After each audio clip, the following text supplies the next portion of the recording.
আমি আমাদের চোখের পানি তাদের কোনো প্রয়োজন নাই, আমাদের মায়া কান্নার গাজাবাসীর কোনো প্রয়োজন নাই।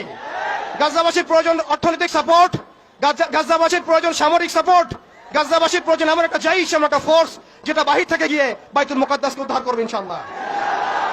আর আপনারা ভবিষ্যৎবাণী শুনে রাখবেন ইনশাআল্লাহু আযজা ওয়া জাল, আল্লাহ রাব্বুল আলামিনের এই বান্দাদের মধ্যেই এমন একটা জাইশ, এমন একটা দল আল্লাহ পাক সৃষ্টি করে দিবেন ইনশাআল্লাহ। যেই দল, যেই জাইশকে পৃথিবীর কোন সেনাবাহিনী থামাতে পারবেন ইনশাআল্লাহ। শেষ পর্যন্ত তারা বাইতুল মুকাদ্দাস মুক্ত করেই ছাড়বে ইনশাআল্লাহ। শুধু সময়ের অপেক্ষা। তারা আমাদেরকে অপশন দিয়েছে, হয় আমাদের দাস হও না হলে মরো।